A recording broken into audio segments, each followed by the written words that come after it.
On the morning of the 23rd of April 1994, a janitor was cleaning out the rubbish bin at the Inokashira Park when she opened a plastic bag and saw a human ankle.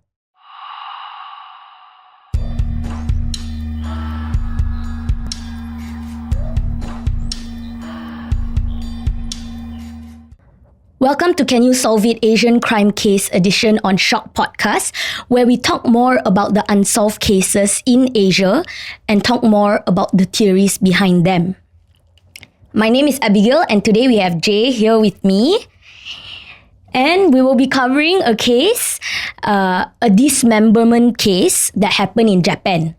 Okay. Yes, that is why today I brought sushi. And feel free to eat anytime you want. And also, regarding the case, if you have any questions, you can just ask me anytime. Okay. What would you do if you found human remains inside a rubbish bin? Like, what would your first reaction be? I'll scream. Will you? Yeah. Okay, and then? And then call the police.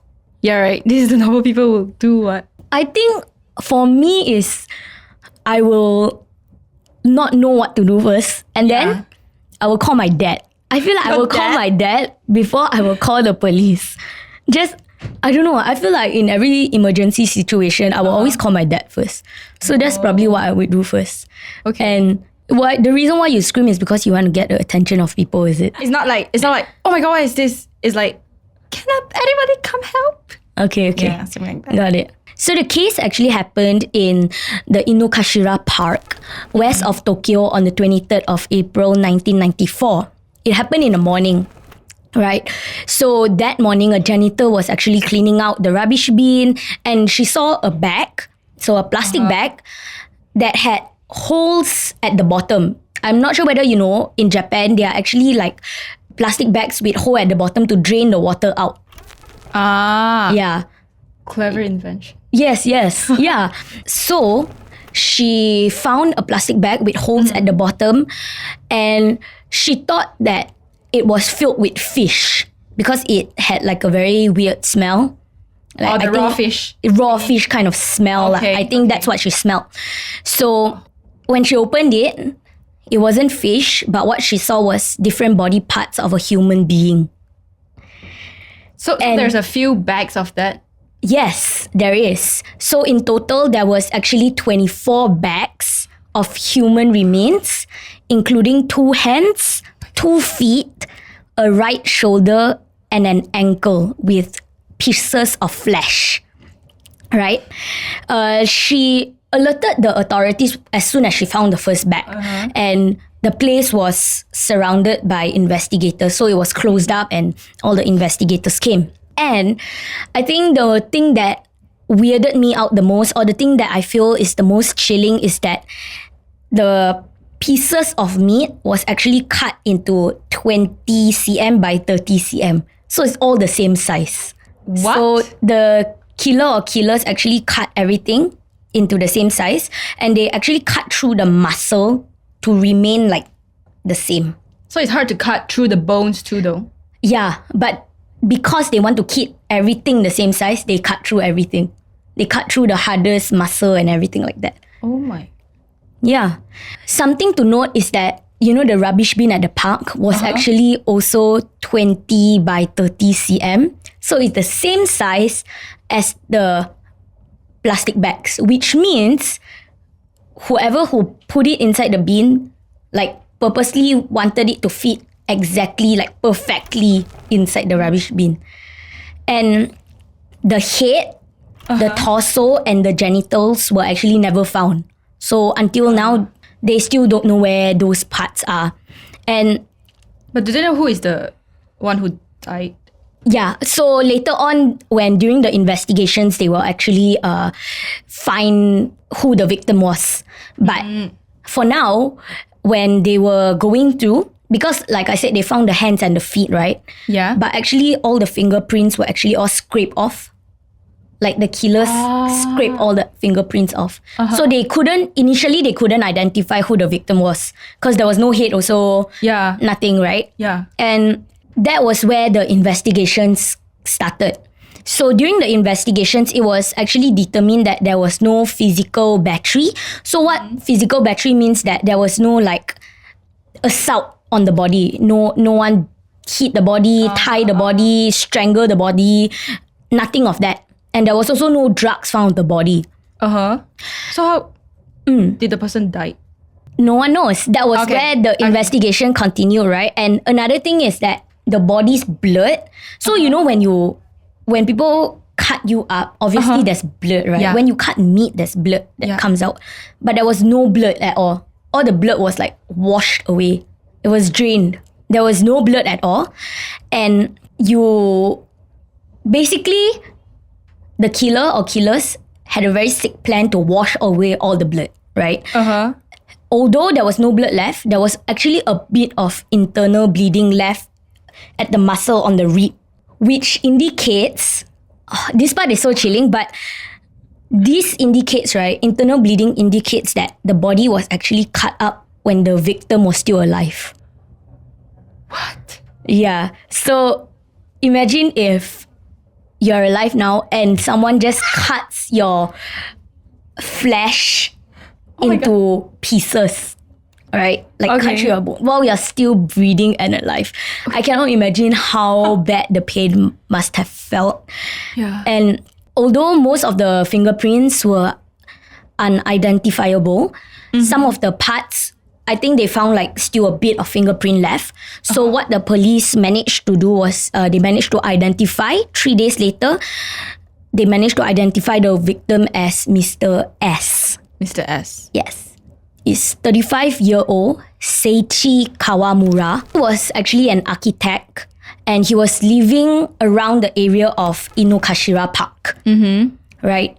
He was actually a father and he had a wife who was pregnant with their second child. At that time where his body was found, right? And he was reported to be last seen on the 21st of April at an office drinking event. And after that, allegedly, he met up with an acquaintance for karaoke and he parted ways with them at 11 p.m. So allegedly, he was last seen on the 21st of April at 11 p.m. Okay. Yeah. And because he didn't go home that night, the next day, his wife actually filed a missing persons report.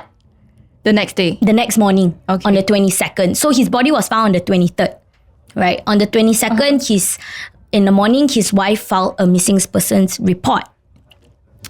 Now, this is where the investigators start to look more into the perpetrator, the killer, right? And the investigators suspected that the killer most likely is a trained medical professional. Makes sense. Yeah. Or someone who has a lot of anatomy, surgical, medical kind of knowledge. Because, I mean, how would you know where to cut? Yeah, and wow. And so precise.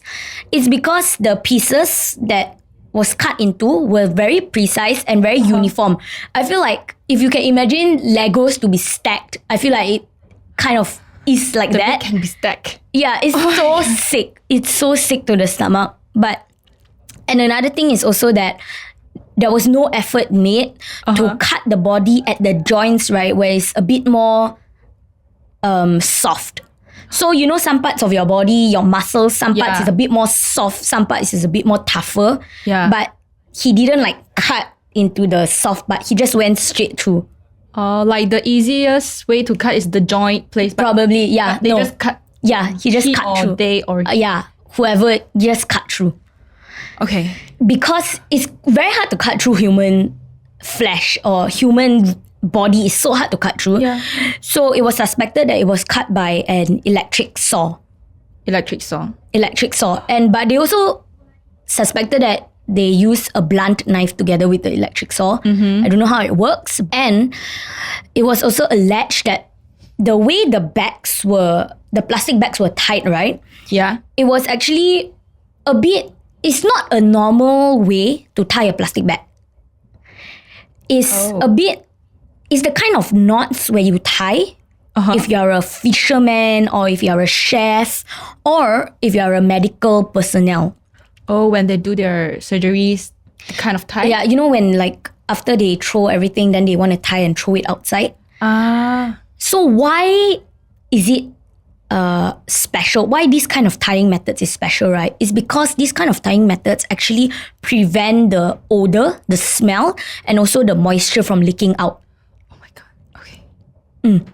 So I guess, you know, you don't want people to find out about the body. Yeah. You don't want the smell to get out, right? Yeah. But for me personally, this is where it is a bit like, in my opinion, because you remember I talked about the plastic bag with holes at the bottom. If he tie like that and he don't want the odor and he don't want the moisture to get out, but there's still holes at the Something leaking bottom. out. Yeah, there's still the smell will still come out from the bottom, right? Yeah. And like, so it's a bit like, yeah, it for me it didn't really make sense lah. But maybe the smell is not going out from the plastic bag, but not from the garbage bin, isn't it? True, because it's at the bottom, right? Yeah. The holes are at the bottom. Yeah, could be that, right?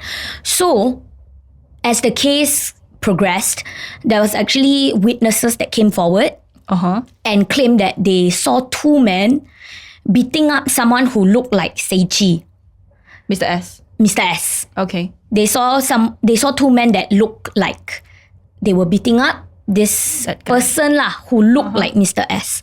And another one actually stated that at 4 a.m. in the morning, before the discovery of the body was made, they actually saw two men displaying like really suspicious behavior where they were like carrying plastic bags around the park. Around the park. Right.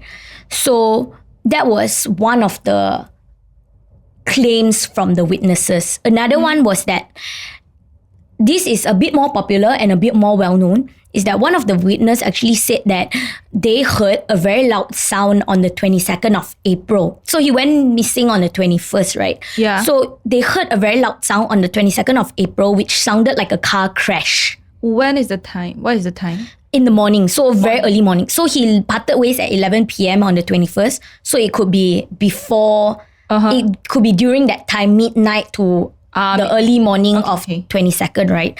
And he said it sounded like a car crash. So then there was speculation going around that Seichi was hit by a car.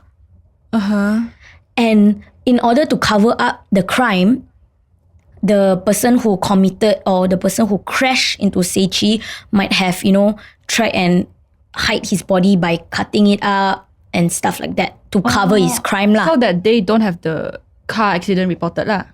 I don't think there was any reports on car accident because obviously the guy or whoever was trying to hide the whole situation. But the thing was, all these witnesses and all their testimonies were actually ruled out because, as mentioned before, Seichi's body actually don't have any physical battery. That means he was not physically assaulted.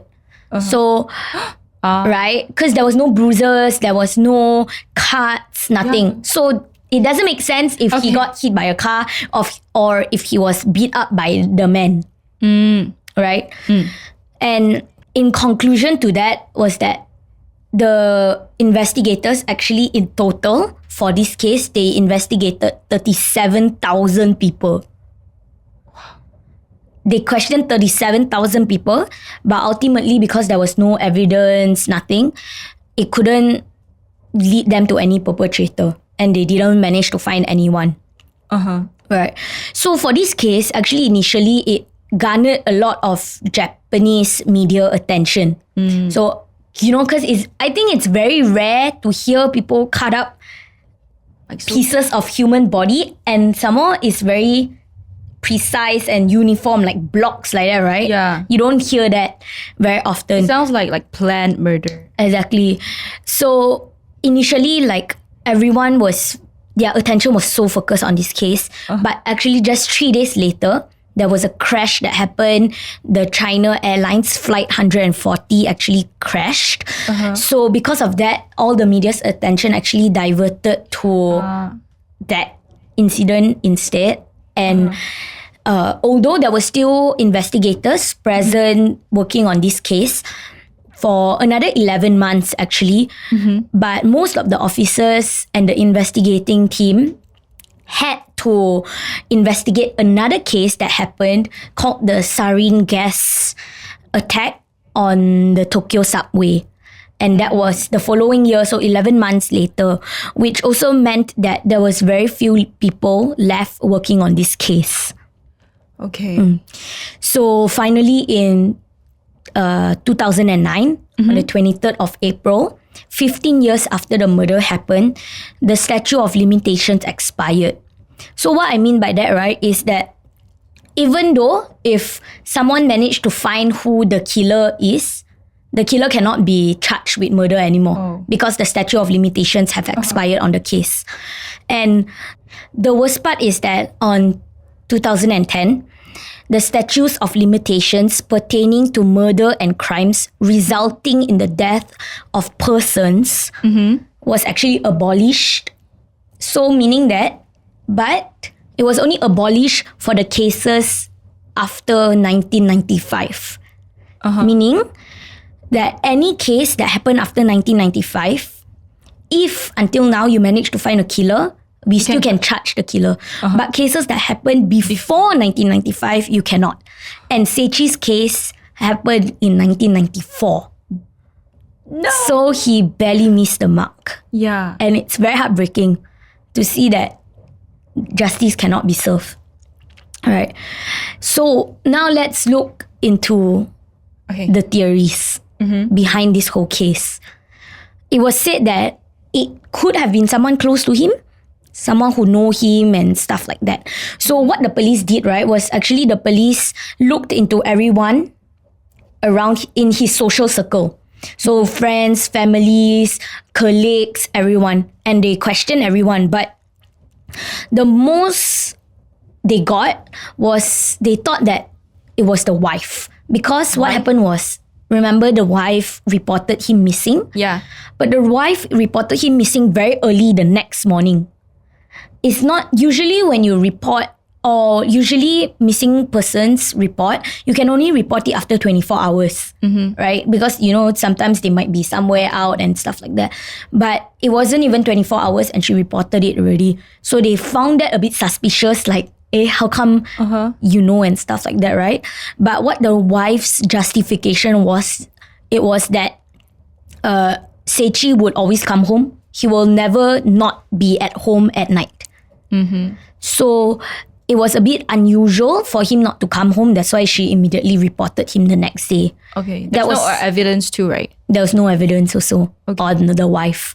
So that was the first theory. And the second one is human organ traffickers. So human traffickers, right? Because his organs, his head, everything, there was nothing. Only the other body parts. And so it was most likely sold to underground black market lah. That's what they were thinking. But actually, I found this really interesting. So I saw on Reddit that someone mentioned if you were part of an illegal underground human trafficking ring, right? Why would you cut someone's body up and leave it in such a public place? Yeah. You know what I mean? Because you don't want people to know that you are operating such a thing. Yeah, though. So why would you expose the body in such a public place? Yeah, and this is the only case like people cut it into like so same size. Exactly. And also some of the fingerprints, or you don't want people to know, but at the same time you want people to find the body. It doesn't make sense, right? So that was quite a popular theory. Next we will go into theory 3, which was Seichi was actually murdered by a cult because he tried to leave the cult. Oh, he was in a cult before. Yeah, so it was alleged that Seichi was a member of an unidentified religious organization in Tokyo, and he had very close relations with the people there. So maybe it could be when he wanted to leave, they weren't happy for it. Makes sense. They weren't happy about it, so they tried to, kill him lah. But some thought that it couldn't be just the doing of one person. So it was highly likely it might have been a cult. Several people come together to murder him. It was actually raised. Someone said because for a person to murder someone, on top of that, cut it into equal sizes, drain all the blood.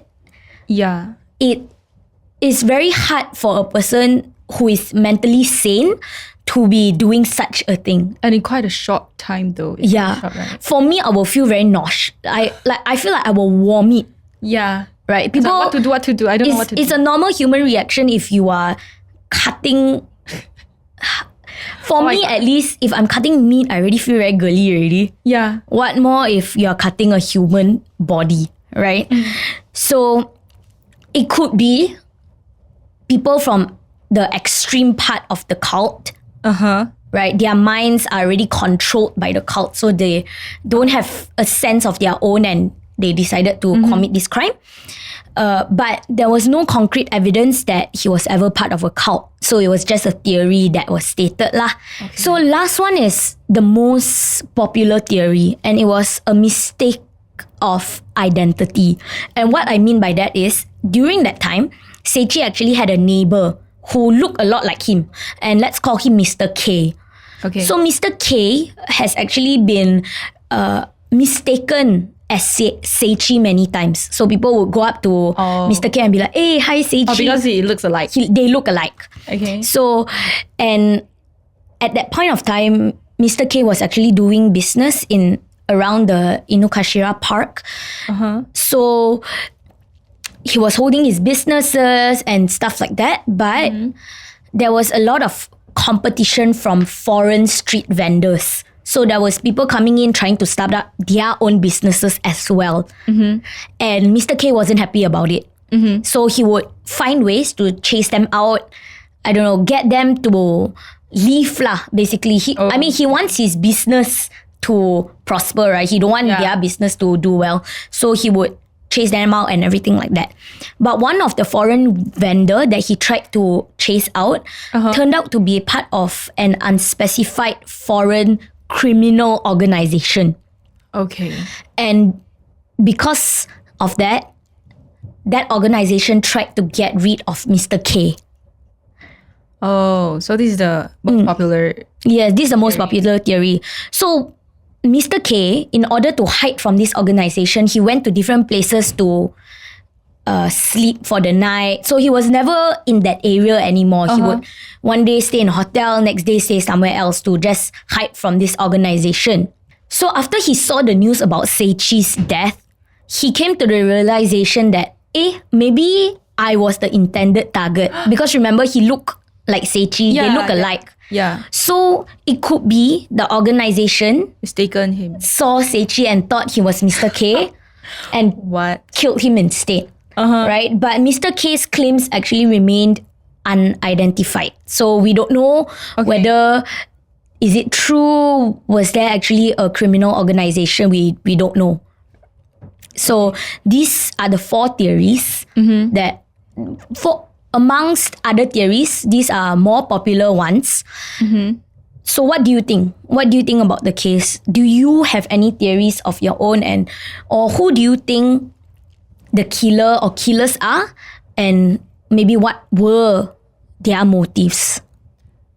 For me, because there's not a lot of evidence there. So I think the cult, it makes sense to me though. Okay. Because the cult, right, they have like a lot of different people, different occupation people gathered inside, right? So they might be doctors. Interesting, right. Yeah.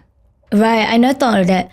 True. And also because like their minds are so controlled, right? They might not know that what they are doing is actually so evil and sinister. They might just be like, just another day. And then like go and murder people or whatnot, right? Yeah. So definitely to a certain extent, I think it's planned as well. Yeah. Because they even know the size of the garbage bin though. True. Or people who like live nearby, or people who frequently went to the park. Yeah. True. Certainly, like to a point, I think it's definitely planned. That's why I don't think the accident really happened. The car crash accident is not because it's so sudden. And definitely they already planned like which rubbish bin to throw into, where he will be at that time. And they know there's a lot of rubbish bin inside there. True. Right. Yeah. So for me, this case has been really, really chilling. When I was researching, I was just like, it's so gruesome to even think about it, right? There's no CCTV that time, right? No, I don't think so. 1994. Even if there was, It's blurry.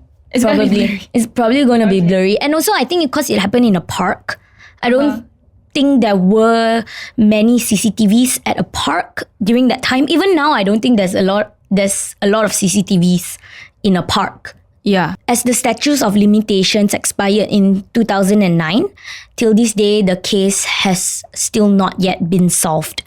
The killer or killers could still be roaming around the streets waiting for another chance to strike again. Thank you for listening to Can You Solve It Asian Crime Case Edition on Shock Podcast. Do you have the same theories? Let us know. Stay safe and see you soon.